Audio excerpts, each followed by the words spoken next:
diam. Kalau kita biarkan dia, nanti membinasakan kita.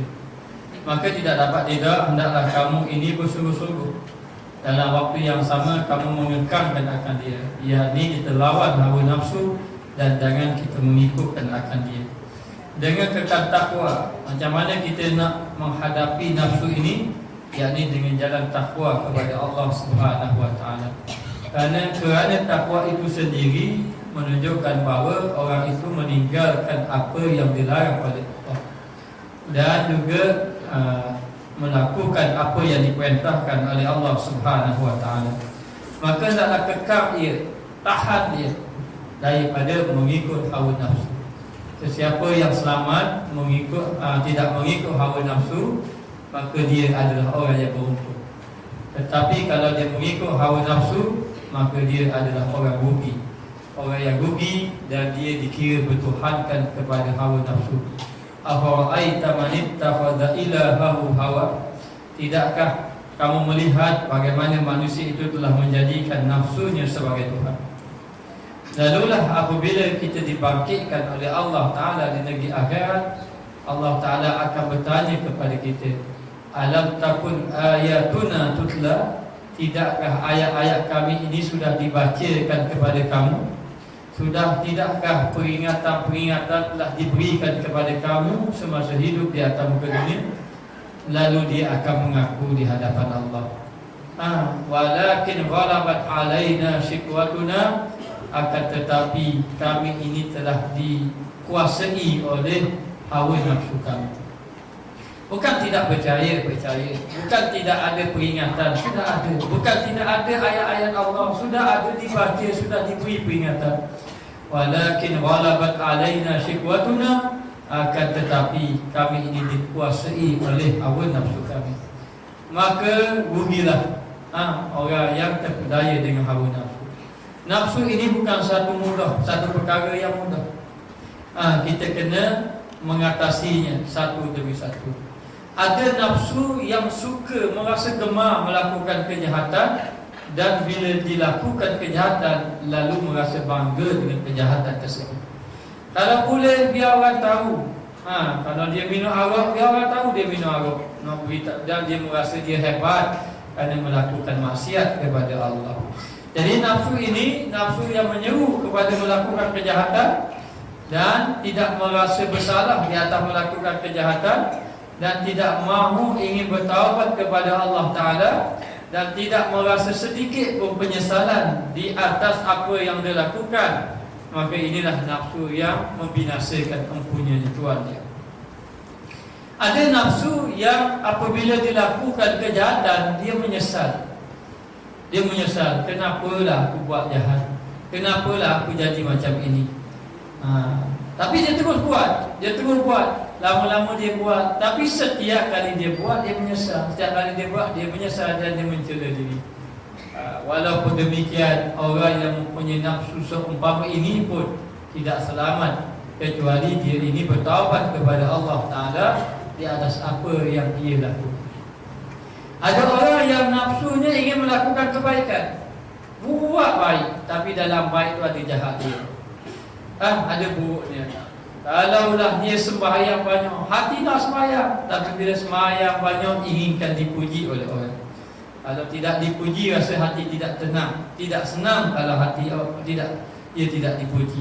Dan dia suka berpuasa, dia suka bersembahyang sunat, dia suka membaca Al-Quran. Tetapi kalau dia membaca Al-Quran, tidak ada orang pun yang memuji dia, hatinya rasa tidak suka. Bila dia rasa suka, kalau dia membaca, buat baik, tapi tujuan dia nak suruh orang puji dia, nak suruh orang kata dia baik, maka ini pun nafsu yang membinasakan. Maka kita sekarang ini duduk nak tiga nafsu ni je. Sama ada nafsu kita ni memang suka sungguh buat jahat, lepas kita buat jahat rasa lega, rasa Allah puas hati hari ni. Maknanya bila buat jahat, sama ada nafsu kita duduk nafsu yang macam itu, ataupun nafsu kita duduk dalam keadaan kita masa buat jahat, kita suka buat jahat. Maknanya, tapi lepas pada itu hati kita menyesal, rasa bersalah, ya Allah, kenapa aku jadi macam ini? Ya Allah, apalah dosa aku di atas kesalahan aku ini. Niatnya, kenapalah? Dah rasa nak tahan dah maknanya, tapi kenapa dibuat lagi maksiat, menyesal? Ada yang nafsu suka kebaikan. Maknanya suka kebaikan, suka berzikir, suka membaca Al-Quran, suka membaca kitab, suka menyampaikan nasihat pada orang lain, suka mengajar pada orang lain. Tapi di sebalik apa yang dilakukan itu, sebenarnya nak suruh orang pandang dia baik, nak suruh orang pandang dia ni orang yang paling baik. Padahal apa yang dia beritahu tu dia sendiri pun tak amal. Maknanya dia hanya rasa nak buat baik, tapi di sebalik dia buat baik tu ada tersembunyi nafsu di situ. Nafsunya adalah suka agar ia dipuji. Kadang-kadang kita terpedaya dengan nafsu ni. Kita merasakan itu sudah baik, tetapi sebenarnya kita buat itu kerana nafsu. Sebagai contohnya, andai kata saya ini ada harta banyak, lalulah saya pun fikir, daripada saya infak orang fakir miskin, baik saya pergi ke Mekah. Boleh tak kita pergi ke Mekah? Maknanya lalu kita pun pergi ke Mekah. Dia tak tahu kita pergi ke Mekah. Tujuan kita pergi ke Mekah ni, kita fikir baik daripada kita pergi ke fakir miskin, baik kita pergi ke Mekah. Jadi kita pergi ke Mekah itu pun dikira nafsu lagi, duduk dalam nafsu. Kerana apa? Kerana keburukannya itu adalah kamu sebenarnya nak lari daripada ingin melakukan ataupun ingin infak kepada orang fakir miskin. Jadi duduk rasa dalam baik, sebab kita duduk ke Mekah, kita buat amal ibadat, kita pergi buat umrah tiada tahun. Tapi tujuan kita sebenarnya kita fikir daripada pergi orang baik habis kita. Maka kita puaskan hawa nafsu kita dalam melakukan amal ibadat kepada Allah Subhanahu Wa Taala. Jadi saya rasa kita duduk nanti ke nafsu ini sahaja. Nafsu inilah yang kita kena kekang, yang kita kena lawan. Kerana nafsu ini dia tak bukan benda yang maknanya sesuatu yang menyukakan kita. Sesuatu yang menyukakan kita, itulah dia nafsu. Adapun kita mengekang dia ini sesuatu yang kita melawan, melawan diri kita, yang kita ni rasa tidak suka nak buat, tapi kena buat, kita tahan dulu. Kalau ikutkan nak melakukan kemungkaran, orang yang minum arak orang kata sedap minum arak, tapi kita terpaksa tahan. Kenapa? Kerana ini diharamkan. Maka demikianlah mencuri, demikianlah berzina, demikianlah apa lagi dan sebagainya, dosa-dosa besar yang kita terpaksa tinggalkan dia, dan kita mesti meninggalkan dia. Jadi disebut dalam hadis, huffatinna, dilingkari neraka itu bisyahawat, dengan perkara yang menyonokkan kita. Dilingkari neraka itu huffatinna bisyahawat, maknanya sesuatu yang menarik keinginan kita itu, itulah lingkaran api neraka. Apa-apa yang kita suka. Kalau ikutkan sembahyang dengan tidak sembahyang, maka tidak sembahyanglah lebih kita suka. Nak musim hujan, daripada bangun sembahyang subuh, daripada tidur lebih baik tidur. Tapi kita bangun juga, Allah sejuknya, nak ambil air sembahyang pun sejuk, tapi kita lawan juga. Dengan kita ikut hawa nafsu, kita rasa seronok, itulah keinginan kita. Kalau diberi pilihan, sembahyang subuh itu ikut pandanglah sunat saja, macam mana lah. Maknanya saya masing-masing pilih yang sunat. Terkejut saja, alah sunat aja, tidur balik. Sebab benda itu bukan benda yang wajib. Jadi macam, tetapi Allah Ta'ala wajibkan kita. Sembahyang subuh ini wajib, kena dilaksanakan sembahyang subuh ini. Lalu kita pun bangun juga kerana diberi pilihan tu, mana yang lebih disukai, tidur ke bangun? Maka tidur lebih disukai. Lalu disebut oleh hadis, huffatinna bisyahawat wa huffatil jannah bil makarih. Sesungguhnya dilingkari surga ini dengan perkara yang dibenci, perkara-perkara yang kita benci. Maknanya hati tak seronok mana. Tetapi bukan tidak seronok sama, tapi kalau kita sentiasa buat jadi seronok. Sehingga kan kata Sayyidina Ali, karam Allah wajah, kalau kamu ingin mencari keseronokan, kegembiraan, ketenangan, semuanya ada dalam ibadat. Keseronokan itu ada dalam ibadat. Kalau kita sentiasa buat amal ibadat, rasa seronok buat amal ibadat. Kalau tak buat amal ibadat, susah hati. Ada seorang yang sentiasa hadir kuliah saya ini, satu hari dia pergi keluar pada Terengganu, duduk rumah saudaranya. Tak ada kuliah, tak pernah pergi kuliah lah sepanjang di situ. Dia telefon, dia kata, hatinya rasa tak tenang sungguh, sebab sungguh hati. Dada ni jadi rasa sebab saja. Lepas maghrib jadi gelisah.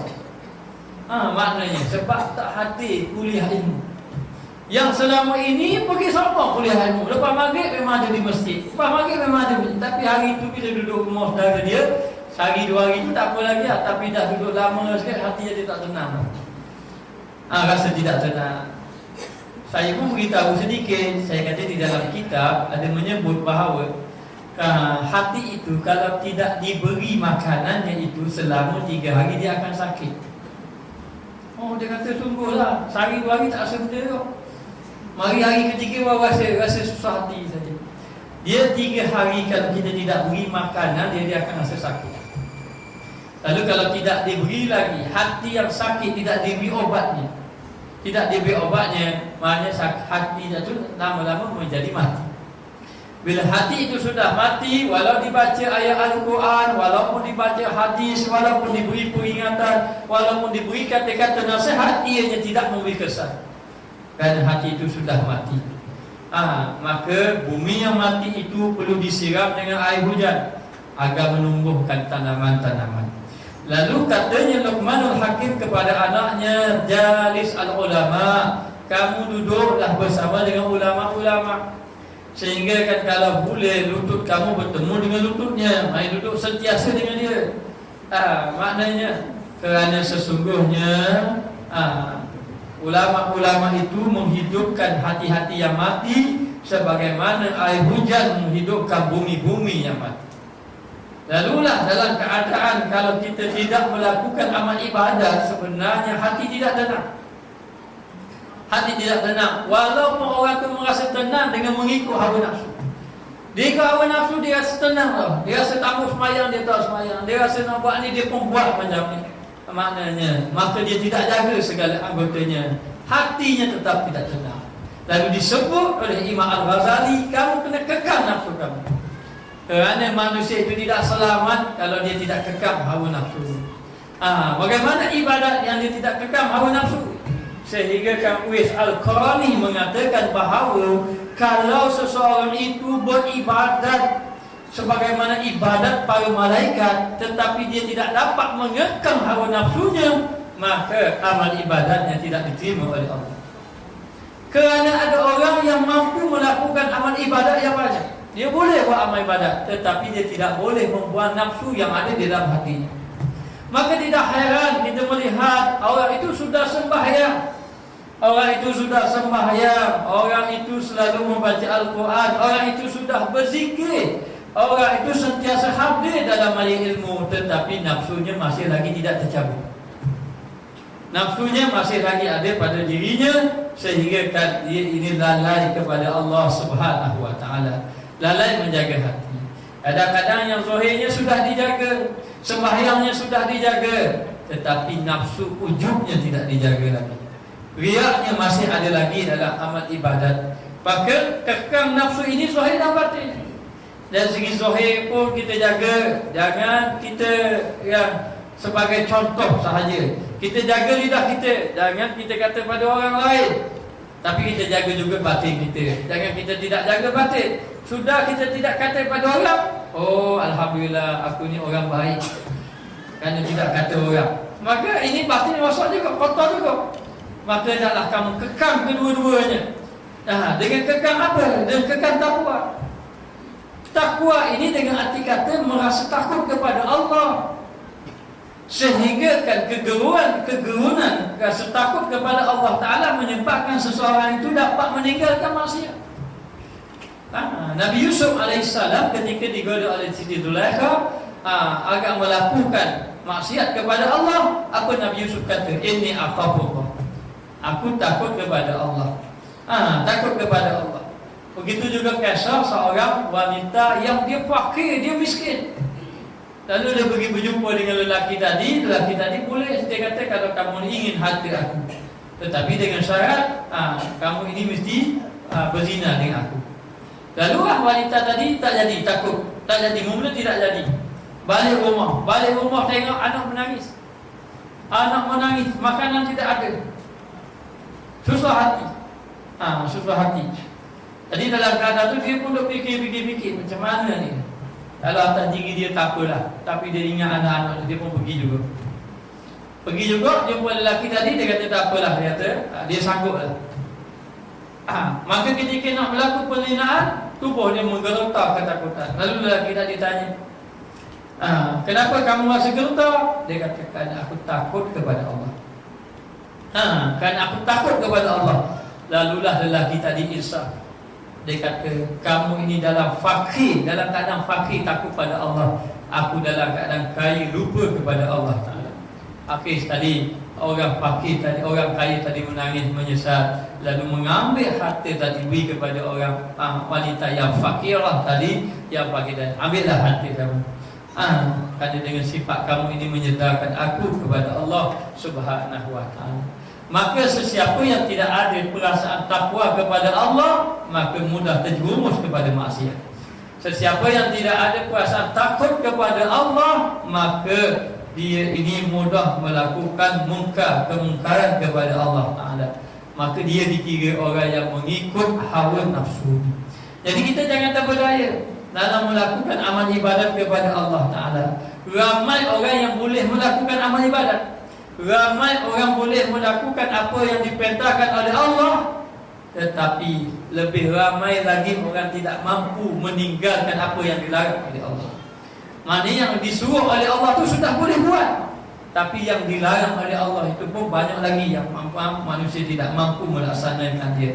Kecuali orang yang benar-benar bertakwa kepada Allah, buat kerja kerana Allah, dia akan selamat. Maknanya semata-mata takut kepada Allah, bukan yang lain daripadanya. Dan ketahui olehmu bahawa adalah di sini ada asal dan iaitu bahawasanya ibadat. Maknanya asalnya dia ada asal.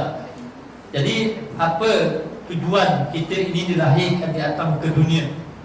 Kembali kepada firman Allah, wa ma khalaqtul jinna wal insa illa liya'budun.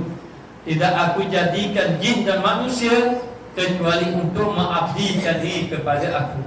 Apa tujuan kita duduk atas muka dunia ini? Kita kena faham. Bukan sekadar makan dan minum, bukan sekadar kita nak bergembira, berseronok sahaja, tidak. Tetapi ada tujuan yang Allah Ta'ala ciptakan kita. Tujuannya ialah illa liya'buduni, illa liya'budun, artinya adalah untuk mengabdikan diri kepada Allah. Maka kita kena faham bahawa kita duduk di atas dunia ini, kita hamba pada Allah. Bukan hamba pada nafsu, bukan hamba kepada dunia, bukan hamba kepada apa yang kita miliki, tetapi dunia kepada yang memiliki kita.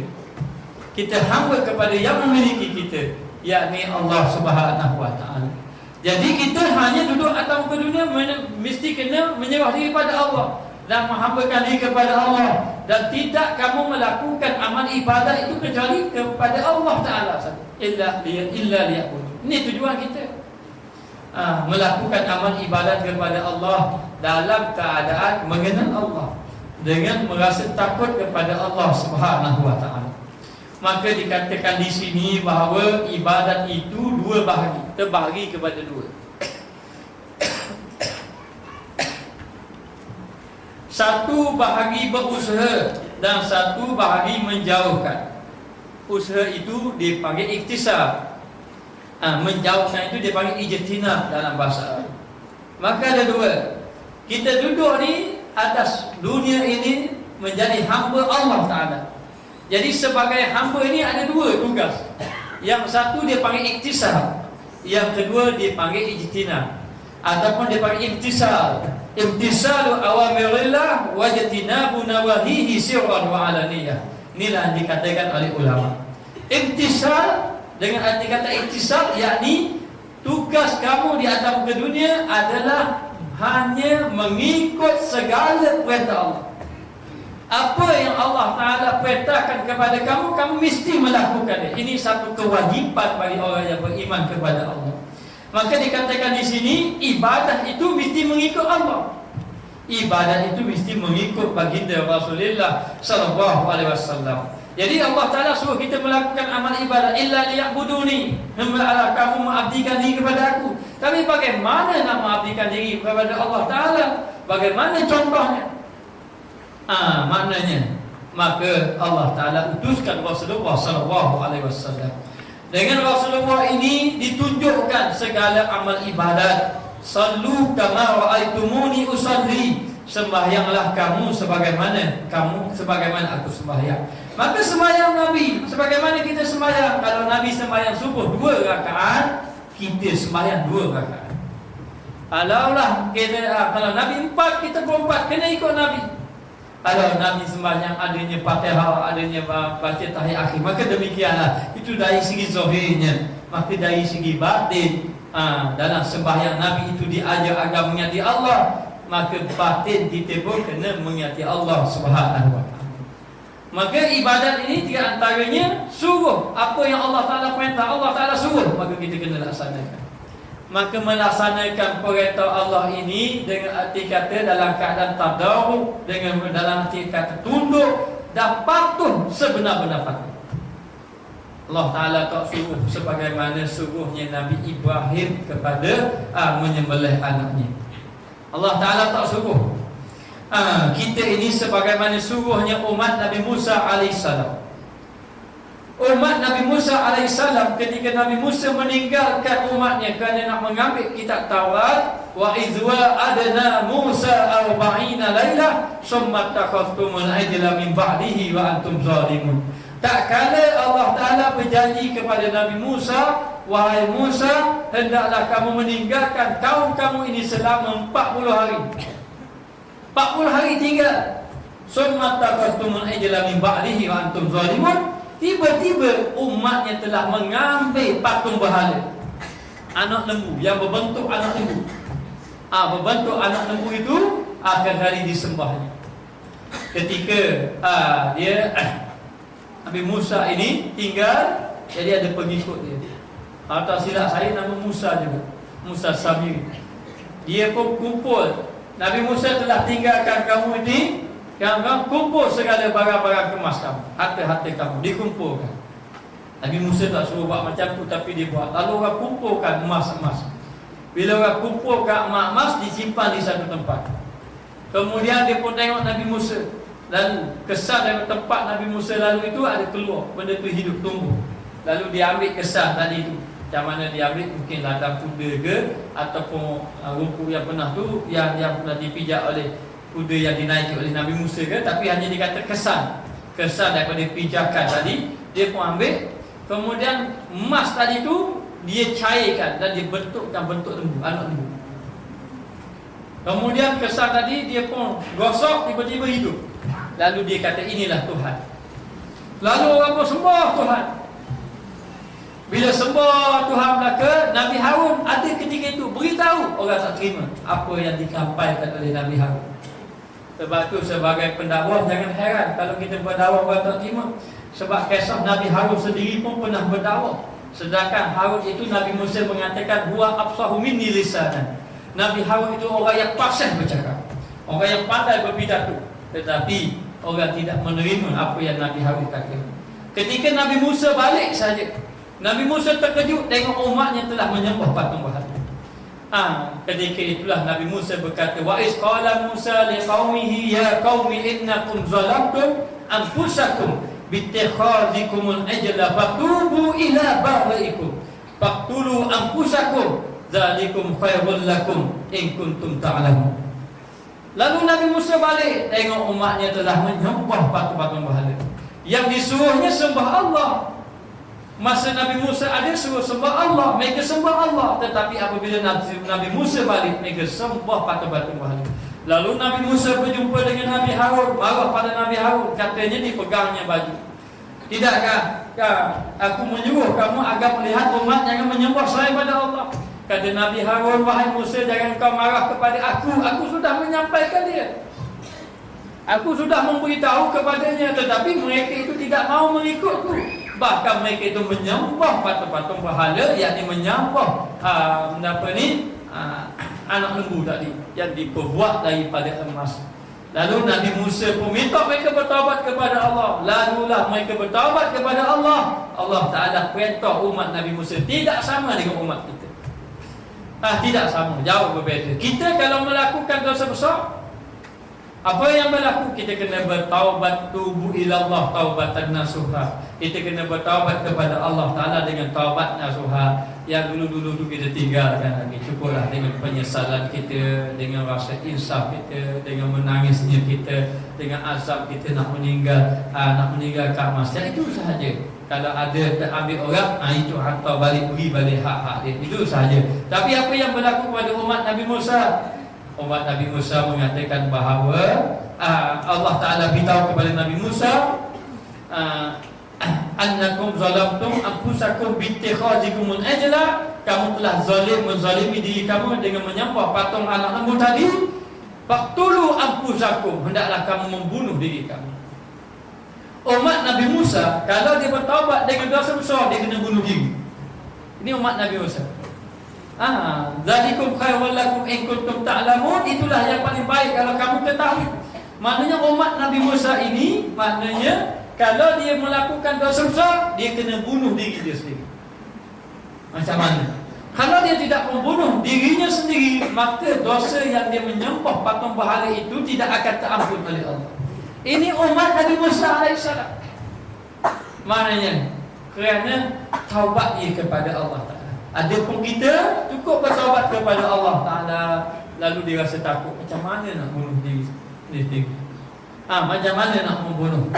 Lalulah Allah Ta'ala menggelapkan suasana, lalulah dihimpunkan. Disuruh, sebelum pada itu disuruh.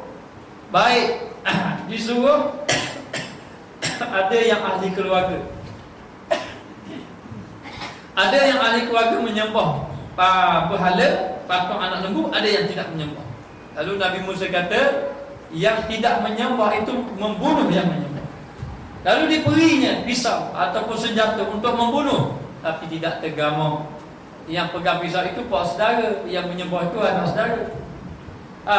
Yang memegang itu anak saudara, yang menyembah pak saudara. Ada di kalangan yang memegang pisau itu ayah, yang menyembah itu anak. Ada juga anak yang menyembah itu ayah. Jadi nak membunuh tidak sanggup. Lalu macam mana keadaannya? Lalu digelapkan. Bila digelapkan suasana, mereka tikam-tikam membunuh-bunuh. Tikam-tikam. Lalulah selepas pada itu, kerana mengikut perintah Allah, apabila dicerahkan saja suasana yang gelap menjadi cerah, dilihat mayat bergelimpangan. Lalu menangis Nabi Musa AS. Lalu Nabi Musa pun menangis. Dalam keadaan macam tu, bila Nabi Musa menangis, Allah Ta'ala kata, summa ba'asnakum min ba'di zalika la'allakum tashkurun. Kemudian kami bangkitkan balikmu. Bangkit, moga-moga kamu itu bersyukur kepada Allah. Ini umat Nabi dahulu. Allah Ta'ala perintahkan, kita kena buat. Nabi Musa, Allah Ta'ala perintah supaya umatnya membunuh diri. Dan umat dia yang betul-betul nak beriman kepada Allah, sedikit pun tidak membantah Allah. Walaupun Allah Ta'ala kata, kalau kamu bertaubat itu, hendaklah kamu membunuh diri kamu, maka dia bunuh. Ini umat Nabi Musa AS. Maka demikian juga bila Allah Ta'ala perintah Nabi Ibrahim, yang sampai hari ini kita buat ibadat taubat, yang 2-3 hari nanti, tak sampai pun beberapa hari nanti, kita akan melakukan ibadat taubat. Sebagaimana maklum kisahnya ketika Nabi Ibrahim AS bermimpi bahawa dia telah menyembelih anaknya. Lalulah Nabi Ibrahim berjumpa dengan Nabi Ismail, lalu berkata, inni ara fil manam anni azbahuka, sesungguhnya aku telah melihat di dalam mimpiku, sesungguhnya aku menyembelih kamu. Jadi dalam keadaan itu Nabi Ibrahim AS hanya tertanya-tanya, adakah ini wahyu, benar ke tidak benar? Lalulah dikatakan itu adalah benar. Allah Ta'ala perintah supaya dia ini menyembelih anak dia sendiri. Ketika itulah, selepas beberapa hari bincang-bincang, akhirnya dalam keadaan macam itu, dalam keadaan macam tu, Nabi Ibrahim AS berjumpa dengan anak dia. Wahai anakku, sesungguhnya Allah Ta'ala perintahkan aku ini menyembelih kamu. Fanzur maza tara, apa pandangan kamu?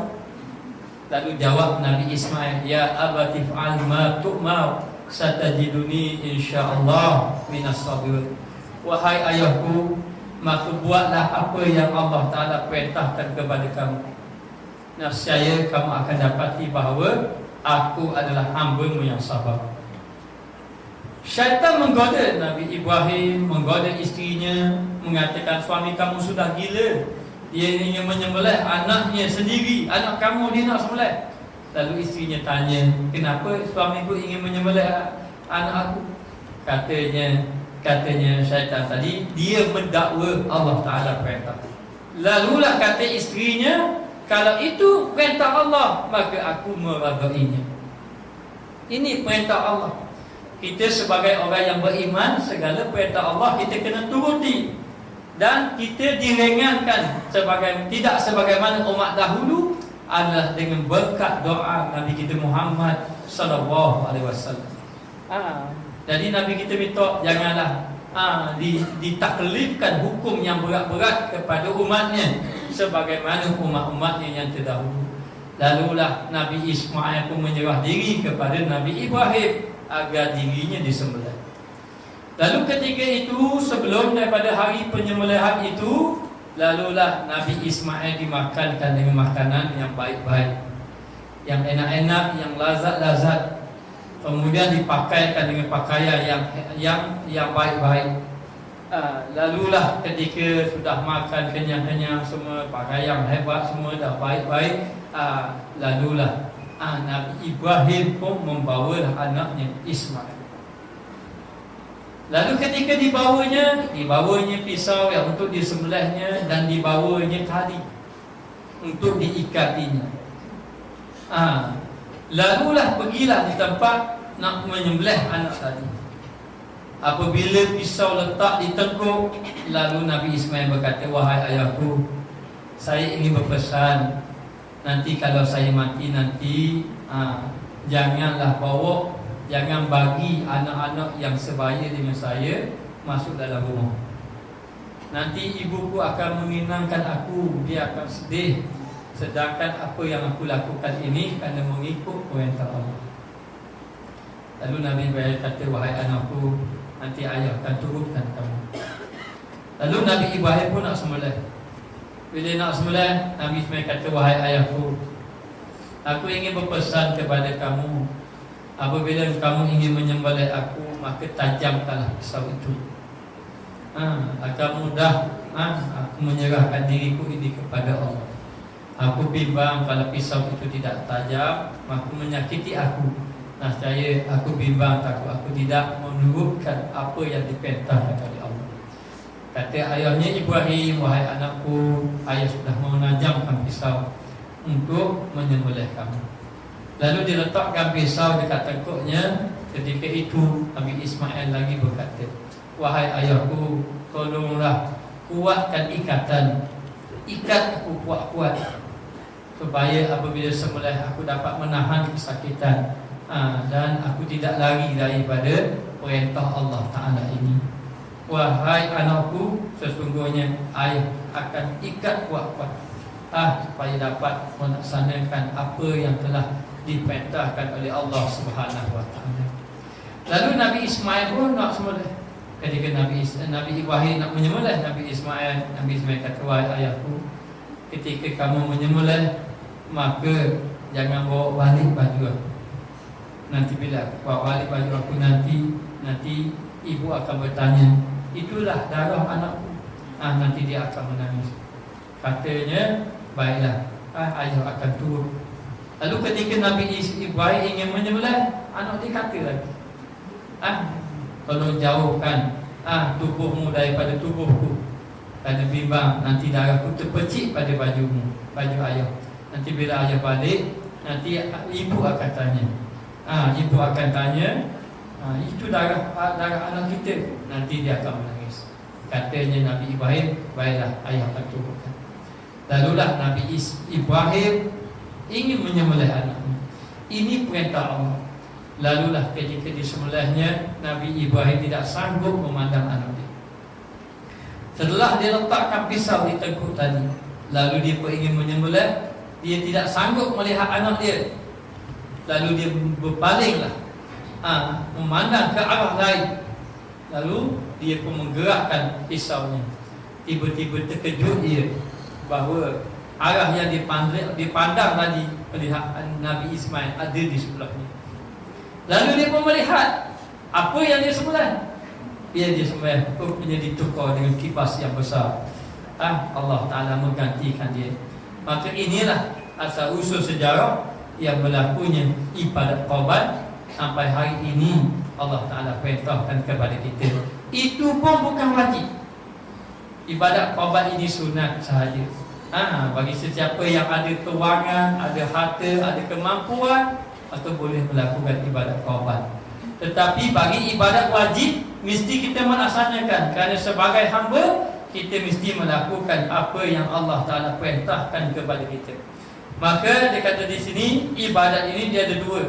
Satu, ibadat dengan arti kata melakukan apa yang Allah Ta'ala perintahkan kepada kita. Dan satu lagi, menjauhkan dia. Maka berusaha itu iaitu mengajarkan taat, melakukan ketaatan kepada Allah Ta'ala.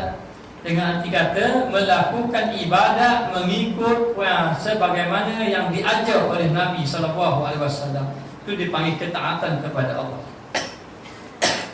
Dan menjauhkan segala yang ditegah daripada segala ma'asi. Ma'asi ini adalah maksiat-maksiat. Maka ibadat itu juga menjauhkan segala yang ditegah. Maka orang itu tidak lagi dikira ibadat kalau dia buat apa yang disuruh, tapi dia tidak meninggalkan apa yang dilarang. Dia sudah sembahyang, tapi dia tidak meninggalkan riya. Dia sudah melakukan ibadat, tetapi dia tidak meninggalkan ujub. Ujub ni merasa kagum. Dia sudah melakukan amal ibadat, tapi tidak meninggalkan sum'ah. Sum'ah ni suka dipuji. Itu nak tengok dia, kalau kita puji dia, dia semangat cakap. Penyakit dia, penyakit orang alim.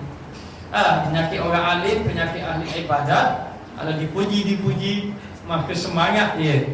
Maka dia bermakna dia tidak meninggalkan penyakit batin dia tu. Maka dia itu tidak lagi dikira ibadat. Benarlah Nabi mengatakan dalam satu hadis, ramai orang sembahyang, tetapi dia hanya dapat letih dan lemah saja. Dia sembahyang. Ramai orang puasa, tapi dia hanya dapat lapar dan dahaga saja. Maknanya ramai orang yang berzikir, tetapi dia hanya dapat masa yang sia-sia sahaja. Tak ada apa-apa.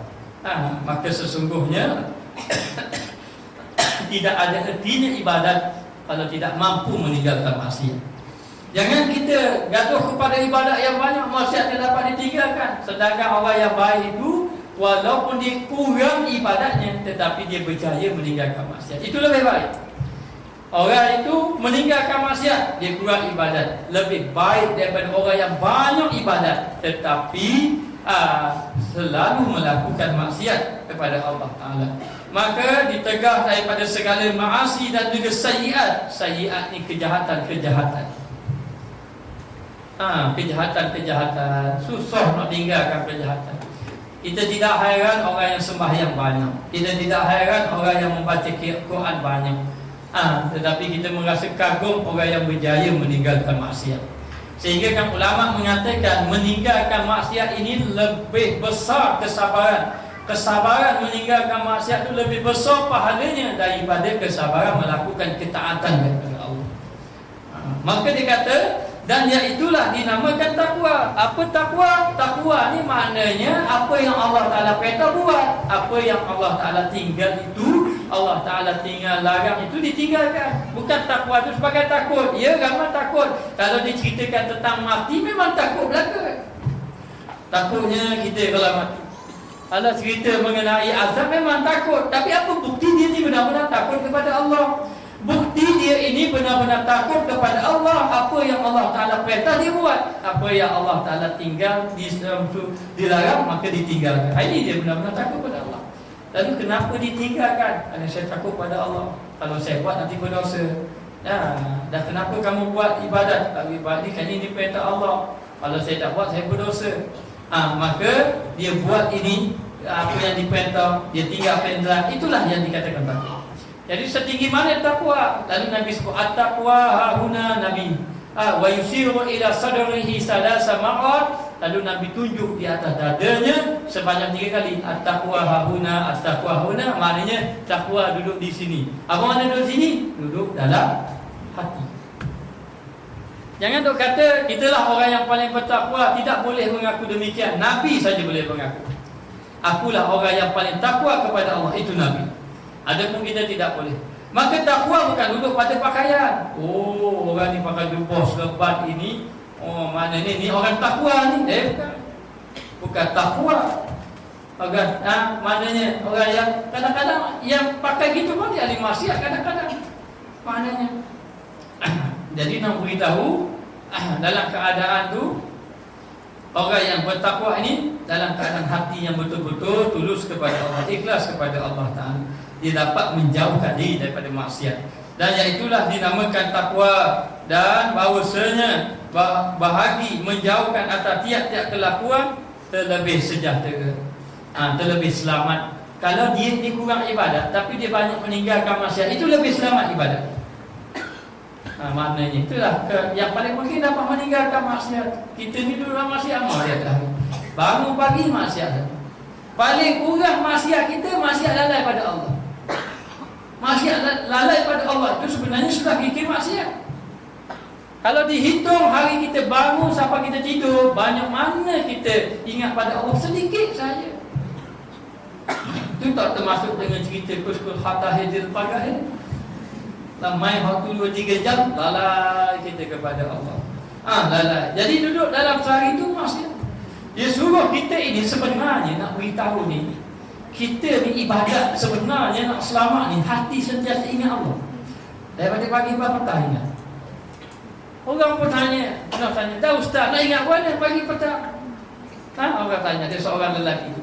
Apa kita tanya? Nak ingat mana pagi petang? Saya kata gini, pernah tak kamu ingat pada orang kuat?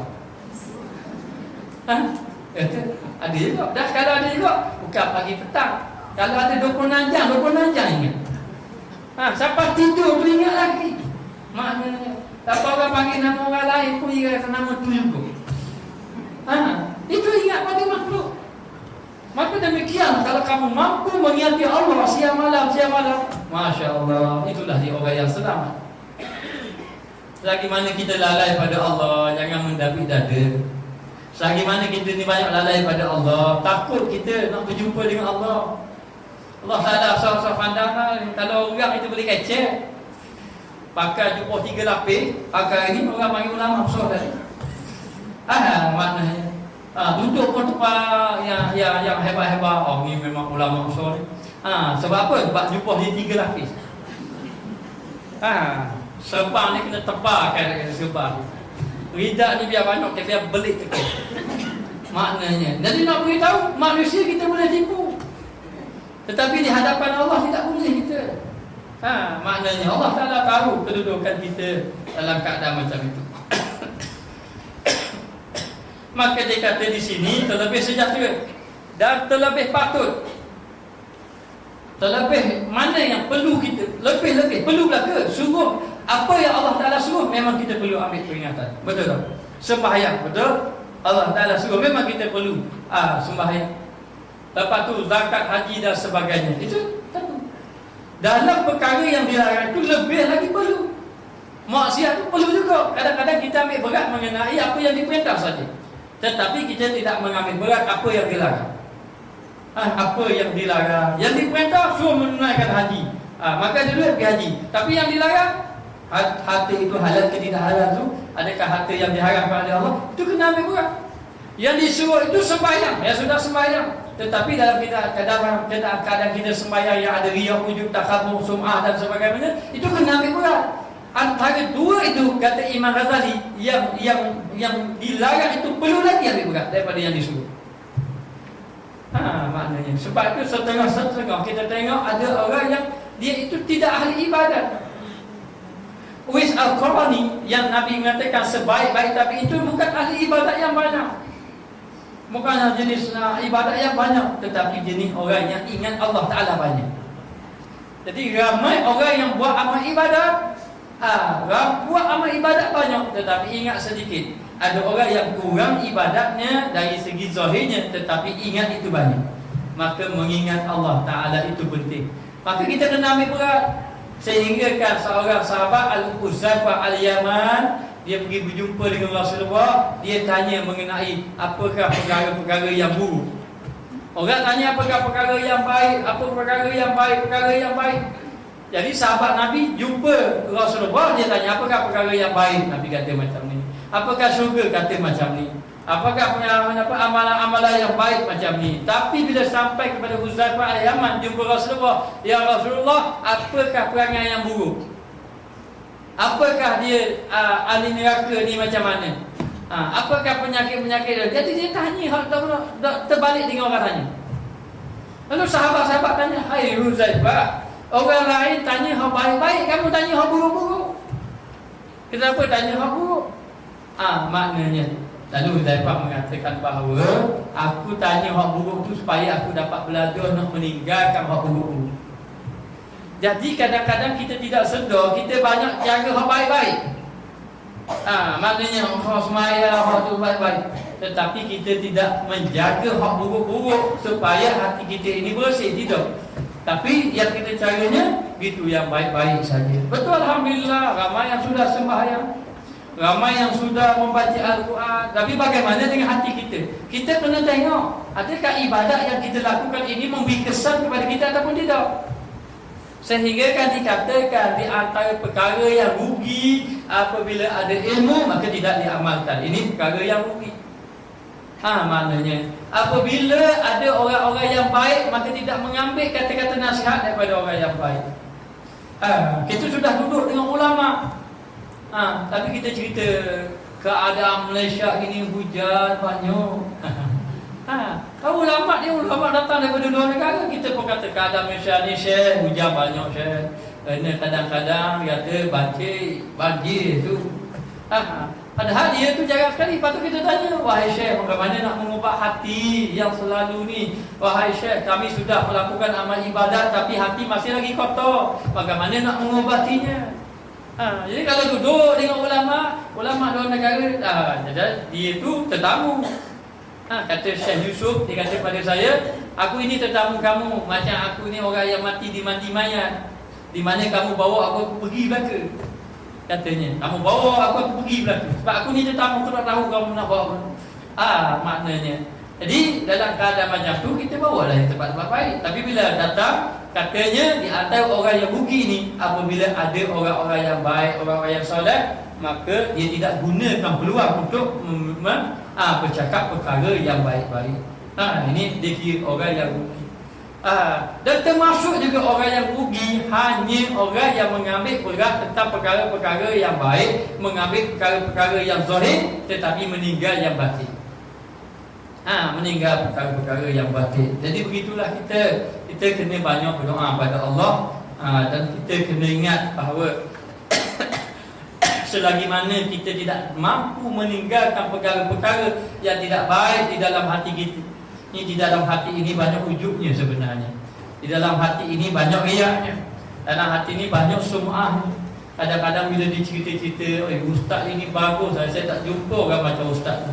Cakap tak berhenti-henti, kita pun rasa sedar. Ya sungguh dia pun cakap balik rumah bapa aku jadi macam tu. Suka sangat orang puji kita. Puji kita. Dan kita dah buat baik, tapi kadang-kadang kita ambil berat yang zahir, yang batin itu yang merosakkan amal ibadat itu kita lalai. Maka dia kata di sini, kata Imam Ghazali, ambil berat yang batin itu, ambil berat perkara yang menjauhkan daripada maksiat, dan terlebih afdal maknanya terlebih afdal, diutamakan. Dan ia terlebih mulia. Ia terlebih mulia ini yang batin itu. Ataupun perkara-perkara maksiat itu lebih utama kita dapat tinggalkan maksiat. Ada orang dia ibadat dia tidak banyak, tetapi maksiat dia dapat tinggal. Itulah dia sahabat Nabi yang Nabi jamin syurga, seorang orang tua yang tidak ada ibadat banyak. Tak ada ibadat banyak, tetapi dia dapat menjaga hati. Dapat menjaga hati dia, sehingga kan Nabi menjamin ia itu syurga. Sebenarnya ada hadis yang menceritakan seorang wanita yang kuat sembahyang malam. Kuat sembahyang malam. Sembahyang malam dia kuat, baca Quran. Maknanya malam dan siangnya dihabiskan masa dengan ibadat. Tapi dia itu siapa? Dia itu ahli neraka. Terkejut sahabat Nabi, macam mana seorang wanita yang kuat beribadat malam, bangun sembahyang malam. Macam muslimat depan saya, bangun sembahyang malam. Dan juga siang pula membaca Al-Quran lagi, berpuasa sunat. Dia kata dia itu ahli neraka. Sebab apa dia ahli neraka? Kerana dia tidak dapat meninggalkan maksiat. Di antaranya maksiat lidah. Di antaranya maksiat lidah, lepas tu banyak lah. Maksiat lidah, maksiat telinga, maksiat mata, maksiat tangan, maksiat kaki, semuanya maksiat. Semuanya maksiat. Lalu Nabi mengatakan sesiapa yang boleh menjaga, dia dapat menjaga lidah dan dia dapat menjaga kemaluan dia, maka aku jamin syurga. Benda yang payah lah. Kalau zaman sekarang dia tambah satu lagi, dapat menjaga mata. Saya tambah tu, bukan Nabi tambah. Siapa yang dapat menjaga mata? Menjaga mata. Kalau dia dapat menjaga mata, insya-Allah cukup dah orang ni. Kalau dia dapat jaga anggota dia yang sahih, dia tak banyak ibadat pun, selamatlah dia sebenarnya. Kalau dia dapat jaga tangan, dia tak ambil rasuah. Tangan dia dia nak tak ambil hak orang. Tangan, mana hak orang memang tak ambil dia sekali. Kaki dia tak pergi tempat maksiat. Dia tak pergi tempat maksiat. Kalau ada tempat-tempat maksiat, dia tak pergi. Mata dia tak tengok benda-benda maksiat. Tapi lebih payah nak jaga mata payah. Ada belakang TV, ada telefon, ada internet, ada dan sebagainya. Nanti payah nak jaga. Telinga gitu kok. Telinga dia tak mendengar, benda-benda tu. Tapi ibadat dia tak banyak, sekadar wajib. Ia lebih selamat daripada orang yang banyak ibadat tapi tak mampu nak menjaga panca indera dia ataupun tidak mampu menjaga maksiat. Maka dia kata terlebih mulia bagi hamba daripada bahagi berusaha daripada orang yang melakukan perkara yang diperintah dengan orang yang meninggalkan maksiat. Orang yang meninggalkan maksiat itu lebih afdal pahalanya. Maknanya seorang itu dia waktu hujan sejuk-sejuk dia pun bangun sembahyang malam, tinggi dah pahala ini. Dia lebih banyak pahala daripada hari-hari biasa. Selagi mana kekuatan kita ni lawan tu, selagi banyak pahala. Dengan seorang dalam waktu yang sama, hujan lebat tu tiba-tiba datang orang ajak berzina, dia meninggalkan berzina. Antara dua itu banyak pahala. Seorang ni dia bangun malam pukul 3 pagi, dia bangun malam. Patutnya dia boleh tidur dah, dia sangat-sangat letih, tapi dia bangun juga nak cari pahala Allah Ta'ala, nak cari redha Allah. Dia bangun juga sembahyang malam, bermakna dia telah melakukan apa yang Allah Ta'ala perintah. Yang seorang lagi pukul 3 malam, dia boleh melakukan zina, tidak ada orang, antara dia 2 orang saja, tapi dia tinggalkan perzinaan tadi, maksiat tadi. Hanya dia kata inni akhafullah, aku takut kepada Allah Ta'ala. Maka dua-dua ini, yang seorang ni hanya tinggal maksiat saja tapi tak buat ibadat, sebagaimana seorang lagi. Yang seorang lagi buat ibadat. Dua ni mana besar pahalanya? Yang meninggalkan maksiat itu lebih besar pahalanya daripada yang melakukan amal ibadat. Menunjukkan kita ini ramai orang yang boleh melakukan ibadat. Yang melakukan amal ibadat itu belum tentu boleh meninggalkan maksiat. Sebab tu kita jangan terpedaya. Orang yang memakai jubah serba ini jangan terpedaya lagi. Nampak, awak dia ni pakai jubah serba. Serba orang lain dia serba dua. Maknanya damai dia. Orang lain pakai serba ni, masa pakai jubah ni, masa mengajar dia siang malam. Kalau tanya isteri dia, tidur pakai serba, dia pakai jubah. Maknanya jadi dalam keadaan bagusnya dia, jangan terpedaya. Kadang-kadang yang memakai jubah serban tu, walau serban 3-4 lapis pun, walaupun serban 2-3 pun, belum tentu boleh meninggalkan maksiat. Kadang-kadang orang kampung saja yang pergi semayang balik, kita buat maksiat. Tahu maksiat. Orang pun tak puji dia. Dia tak ada benda. Orang pun tak kata dia tak apa. Ni orang tak puji sama. Bila dah puji sama, rasa lama dia. Maksiat lama dalam hati dia. Dah lah, dia suka orang puji, sumah lagi. Lepas tu bila orang puji dia, dia rasa dia hebat. Memang tu apa hebat kali nanya, baru tahu. Rasa hebat pula, mari pula ujung pula. Maknanya. Jadi sini nak beritahu, kadang-kadang yang ahli ibadat itu sendiri pun tidak mampu meninggalkan maksiat. Itu baru hak tu. Lepas tu hak zahir pun capung zahirnya, mata ni, ibadat lidah dia, telinga dan sebagainya. Maka nak beritahu,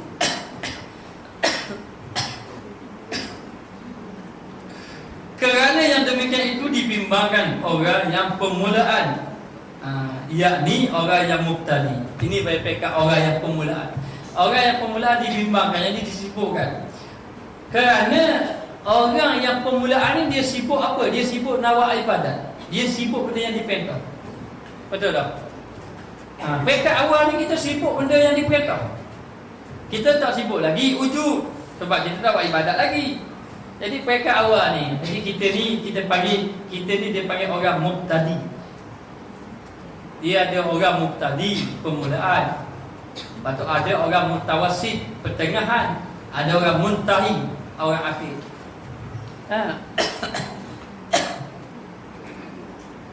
Orang mubtadi dia buat wajib je. Wajib. Orang mutawassit wajib atau sunat dia buat. Wajib dia buat, sunat dia tambah lagi. Orang muntahi wajib buat, sunat buat, dia tinggal maksiat. Maksiat dia tinggal. Maknanya. Jadi kita ni masih pakai mubtadi gitu. Saya pun tak tahu. Fikir-fikir bila nak mutawassit mondok lagi. Maknanya orang lain bangun main sunat, kita tidur. Orang lain puasa sunat, kita makan. Maknanya dalam keadaan macam tu. Dia ada 3, mubtadi, muntahi, mutawassit. Pekat orang mubtadi, orang awal-awal, dia hanya duk sibuk apa yang disuruh. Betul tak? Apa yang disuruh itu sembahyang. Maka dia sibuk dengan sembahyang. Dia main dia ke sembahyang. Usolli berapa kali? Jaga betul-betul bagi sembahyang. Bagi usolli saja tu berapa kali dah bagi usolli. Ambil sembahyang, berapa umur ambil sembahyang. Maknanya dia jaga apa yang Allah Taala perintah. Sembahyang, kalau tak sembahyang tu memang susah hati sangat. Sudah jaga dah. Ini pekat sembahyang. Kemudian dia pun buat benda yang wajib dia buat. Alhamdulillah dah, dia ni sudah menjadi ahli ibadat yang wajib.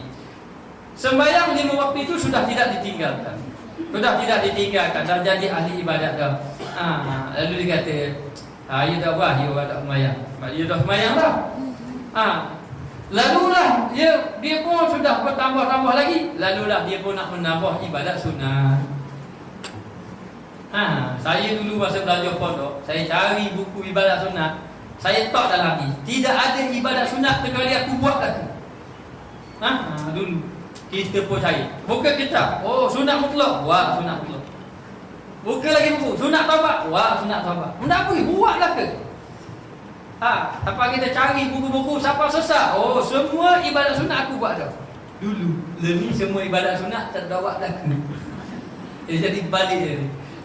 Jadi gitu. Dulu buat nak tidur tu. Mayang pun nak sahabat. Maknanya nak tidur. Kalau dah tidur, dah mayang ni. Dah mayang lagi. Bangun, ambil mayang. Mayang dulu, 2 rakaat baru tidur. Masa zaman muda-muda tu. Ni tua dah ni. Lepas pada tu, learning ke Allah. Pasal nak tidur gitu. Ibadat sunat pun kurang. Dulu tak ngajar banyak gitu. Boleh buat. Learning kau baca kita, kau banyak tinggal. Jadi nak beritahu, itulah yang dikatakan mubtadi balik. Tak mutawassit pun. Mutawassit dia dah tambah dari ibadat sunat.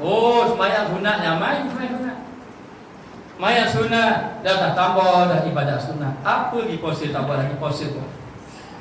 Maknanya kadang-kadang muhtadi dengan mutawassit ni maksiat tak tinggal ni. Siapa pekat muntahi yang ketiga, dia sudah fikir apa maksiat yang aku tak tinggal lagi. Ada fikir gitu. Pekat awal, apa maksiat, apa ibadat yang aku tak buat lagi. Muhtadi. Lepas tu dia tambah lagi, apa ibadat yang aku belum tambah lagi. Itu mutawassit. Kemudian naik yang pekat ketiga. Pekat yang ketiga tu dia fikir apa? Apa maksiat yang aku belum tinggal lagi. Jadikan dah pekat ketiga. Sebab itulah meninggalkan maksiat ini lebih afdal daripada melakukan melakukan ibadat tadi. Sebab apa? Sebab meninggalkan maksiat tu pekat ketiga, melakukan ibadat itu pekat pertama. Jadi kita boleh renung baliklah, kita ni pekat yang pertama ke yang kedua, ketiga. Kalau saya tahu lalu tau saya pekat yang mana. Maknanya kita dapat tahu lalu, balik rumah ni Allah. Kalau naik-naik lagi, dulu naik dah jatuh mula. Maknanya duduk. Jadi dalam keadaan macam tu, sebab itu dia kata inilah dia orang muhtadi. Daripada orang yang membuat ibadat, inilah dia orang muhtadi, orang yang buat ibadat. Yang adalah mereka itu pada permulaan darjatnya, permulaan darjat yang pertama. Maka orang yang darjat yang pertama ni, yang mula-mula, pekat mula-mula, dia ini akan, dia kata, bersungguh-sungguh. Dia akan bersungguh-sungguh dengan seboleh-boleh berusaha. Dia akan bersungguh-sungguh berusaha. Bersungguh-sungguh dia berusaha. Jadi dia pun akan jaga sembahyang dan sembahyang. Maknanya dia susah hati atas tak buat benda wajib. Ni orang muhtadi. Kalau dia tak buat benda wajib, dia akan susah hati. Rugi dia tak sembahyang. Lalu dia akan mari, kalau dia jumpa pun, ustaz macam mana ustaz, sembahyang saya hak dulu hak tinggal, ada hak wajib. Dia susah hati hak wajib-wajib. Saya teringat kisah Syekh Yusuf dengan seorang ulama Singapura. Seorang ulama. Dulu ni ulama Melaka dulu. Seorang datang, orang Allah Taala datang. Bukan Syekh Yusuf, Syekh daripada Madinah. Jadi ulama Madinah dan ulama Singapura. Datanglah seorang. Orang datang rakyat Malaysia. Tanya, Syekh, bagaimana dengan saya? Saya ni banyak dosa. Saya tinggal sembahyang bertahun-tahun, saya tinggal sembahyang. Hari ni baru nak beramal ibadat pada Allah. Kemudian macam mana pula saya dengar orang kata, betul ke kalau tinggal sembahyang bertahun-tahun, daripada saya balik dulu tinggal sembahyang kat 20 tahun, 30 tahun tinggal sembahyang. Betul ke kena qada balik? Lalulah Syekh Madinah tadi kata, ya, yang pertama kamu kena bertaubat. Lepas tu kamu semayang saja yang wajib ni, kamu semayang saja. Kamu semayang saja yang wajib. Tak payah qada-qada dah lagi. Tak payah qada-qada dah, dia kata. Begitu, terima kasih Syekh. Dia pun terima kasih balik. Ulama Singapura pun kata, Pak Syekh, apa yang Syekh jawab itu bertentangan dengan dia. Kerana dalam kitab, sekian-sekian disebut kitab, dalam mazhab kami Syafi'i, orang yang tinggal sembahyang itu kena qada. Memang betul, siapa yang tinggal sembahyang itu kena qada.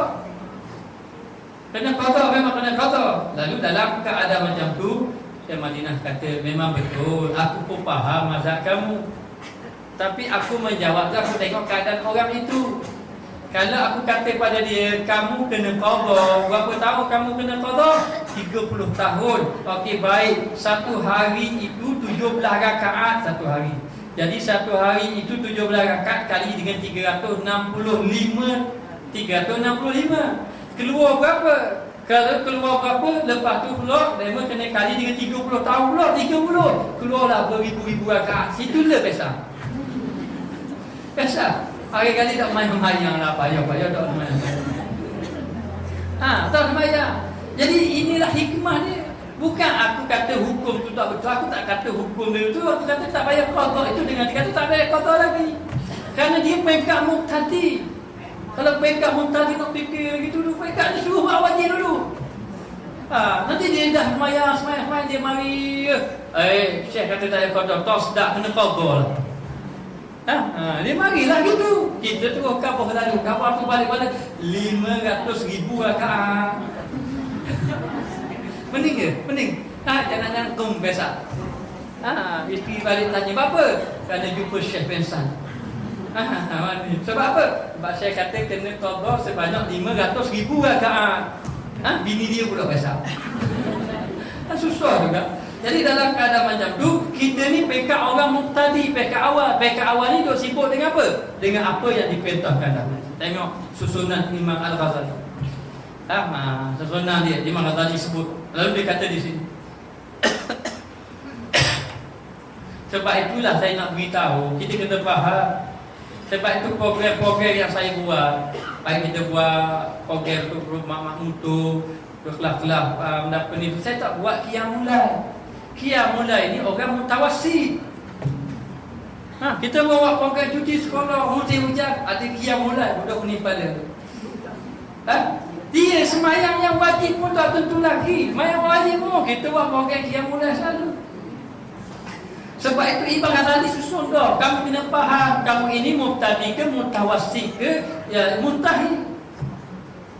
Maknanya muntahi ni orang penghabisan dah. Jadi kalau orang tu sudah pekat mubtadi dah, mereka mau muntahi dah, dan mutawassit ataupun muntahi, tak apalah nak qiyam mulai. Pekat awal ni kita jaga dulu bahagian sembahyang subuh itu sampai ke isyak itu, biar jaga betul-betul. Kemudian didatangkan zikir dan sebagainya, barulah dah sampai kepada dia mutawassit, dah boleh tambah, baru tambah. Baru tambah itu dalam keadaan dia. Maka dalam keadaan macam tu, dia kata di sini orang tu baru tengah berusaha, seboleh-boleh dia akan berusaha di pekat awal ni. Pekat awal dia berusaha. Maka tiap-tiap mereka itu adalah cita-citanya mereka itu. Dia adalah, dia dah usaha, dia ada cita-cita dia bahawa puasa akan selang sehari. Memang dah, dia dah mari semangat. Ini tugas guru sebenarnya. Kalau guru yang bijak, dia akan tengok kawan tu dah apa pandai manjat, naik bukit, lupa jatuh di bukit. Lepas tu kena tengok, ni tugas guru. Tugas guru dalam mentabiah anak murid dia tengok. Lepas tu tahu anak murid berubah. Tak boleh pergi cara ni, pusing cara ni. Ni tak boleh pergi ni. Lepas tu setengah-setengah tu guru itu membagi anak dia zikir pun tak sama. Kamu ini sudah boleh zikir 1000 sehari. Kamu ini zikir 100. Kamu ini zikir cukuplah ikut ustaz saja. Dia tak zikir, masa ikut ustaz zikir dia berzikir saja. Oleh gini-gini, bagai contoh saja. Lepas pada tu dia pun tengok nak tabiah. Sebab tu guru tu kena tahu anak murid itu mereka apa, mubtadi ke, mutawassit ke, muntahi. Ini pakai lakum lah ke. Kadang-kadang dibuatnya anak murid itu macam muntahi. Maknanya kita ni tok guru pun mubtadi. Tok guru mubtadi, tapi anak murid tu mesti muntahi tu. Jadi tu yang jadi tak boleh tu. Maka dia kata peringkat awal memang peringkat suruh buat belajar, mana belajar nak semayang. Siapa yang mari semangat nak puasa selang sehari. Ada kan hadis yang sahabat Nabi itu dia ni ahli ibadat. Nabi larang dia supaya jangan terlalu kuat sangat amal ibadat. Maknanya supaya nanti mahu tua nanti taklah letih sangat. Kemudian ada juga orang nak berpuasa. Rasulullah, saya nak berpuasa. Nabi kata kalau nak berpuasa, puasalah dalam 1 bulan 3 hari. Berapa? Isnin, hari 13, 14, 15 ataupun 16, 17, 18. 1 bulan tu saja, 3 kali saja. Maknanya 3 kali sehari. Dia kata 3 kali sehari sih, boleh buat lagi. Dan kalau macam tu tak apalah, puasa Isnin Khamis. Isnin Khamis bermakna 1 bulan 8 kali, 8 hari. Sikit sebabkan 8 hari, 22 hari saja. Akhir kali dia minta juga, Nabi kata puasa selang sehari. Puasa Nabi Daud, itulah sebaik-baik puasa. Kemudian Nabi, kalau orang tu puasa tiap hari sepanjang tahun, tidak afdal, lebih afdal selang sehari. Tapi kalau kita kira akal kita, kan tiap-tiap hari itu lebih banyak dengan selang sehari. Selang sehari mungkin 1 bulan itu 15 hari saja kita berpuasa. Berbeza dengan sepanjang tahun berapa puluh hari kita berpuasa. Takut kita tidak mampu. Takut kita tidak mampu keadaan kita. Jadi kita kena tengok. Maka memang mereka awal tu dia mari sampai semangat nak berpuasa selang sehari mereka itu. Dan berdiri sembahyang semalam-malam mereka itu. Sembahyang malam-malam. Kalau gaya sembahyang sampai ke pagi. Saya ada, yang antara guru saya ada yang sembahyang sampai pagi. Alhamdulillah sempat belajar dengan dia. Dan alhamdulillah dia pun merestukan saya membaca kitab-kitab. Maknanya kalau dia pernah tanya saya, baca kitab apa, saya kata Minhajul Abidin. Kejut dia, marah dia, jangan baca kitab Minhajul Abidin, siapa bukan. Saya pun beritahu macam ni. Tak apa kalau ustaz tak bagi, tak apalah. Saya pun beritahu. Dia kata tak apalah. Saya berizin. Maknanya baca kitab Minhajul Abidin ini. Tapi saya tengok dia kuat semayang malam. Kuat semayang malam daripada pagi. Bila dia semayang malam, saya pernah minta nak jadi biar macam dia juga. Dia kata bukan, masa muda dia dok gini. Maka masa dia naik maknanya pekat awal gitu. Mayang, lepas tu mayang, lepas tu celah dulu, lepas tu lama-lama baru sapa jadi gitu. Baru sapa. Dia ada peringkat. Memang kita akan pergi kepada mubtadi dulu. Lepas tu mubtadi mutawasid, lepas tu muntahi. Jangan kita duduk mubtadi nak macam mutawasid. Nak macam mutawasid. Jangan kita baru mubtadi nak macam muntahi. Muntahi ni kedia sekali. Pekat akhir maknanya. Maka dalam keadaan macam tu, bercita-cita puasa berdiri sembahyang semalam-malam mereka tu dah umpama yang demikian itu. Dan orang yang muntahi pula. Orang yang muntahi. Maknanya orang yang mubtadi ini, dia ni memanglah dia mari siapa dah dia buat amal ibadat, dia akan naik darjat, dia pergi kepada mutawasid. Kemudian siapa dia jaga tu, sehinggalah dia sudah fikir pekat yang ketiga, dia fikir macam mana ibadat aku ujub, bagaimana ibadat aku ini ada sum'ah, bagaimana ibadat aku riya, bagaimana ibadat ini nanti ditolak oleh Allah. Maka orang yang muntahi, yang mempunyai mata hati, baru hati dia hidup.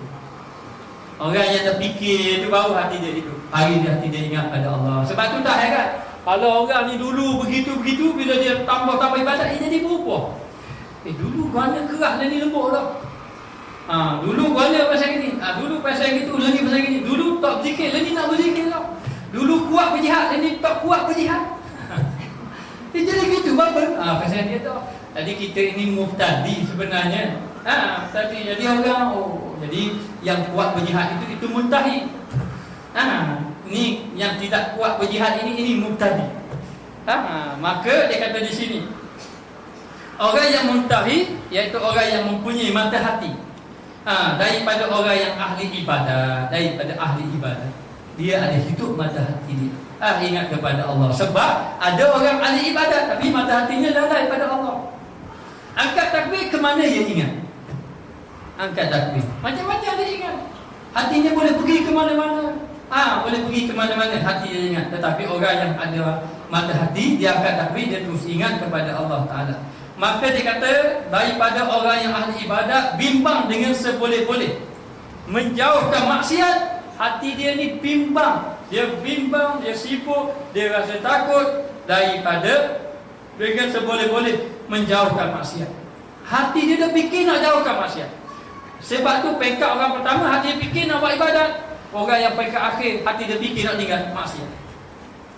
Kita dah tahu kalau kita sampai pada pekat, fikir balik malam-malam muhasabah, berat amal ibadat kita ni. Sepanjang kita sembahyang, daripada kita balik sampai sekarang, hati kita ni masih kosong je jiwa. Maknanya masa tu kita dah fikir dah macam mana nak membersihkan hati kita.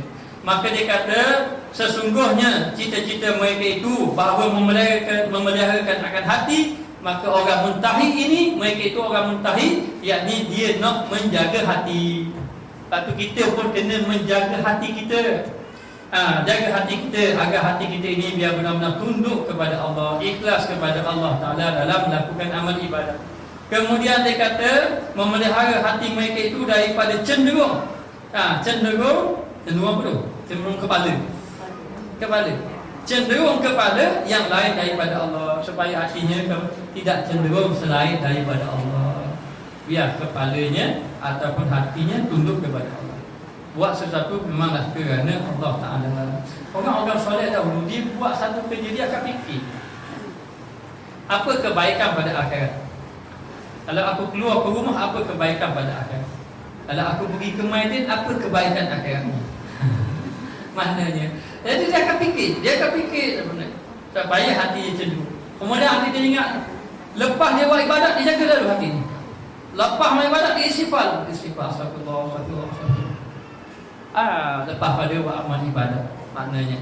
Jadi dia kalau lepas baca Al-Quran, bacalah sayyidul istighfar. Allahumma anta rabbi la ilaha illa anta khalaqtani. Sebab kadang-kadang kita baca Al-Quran kita rasa ada orang puji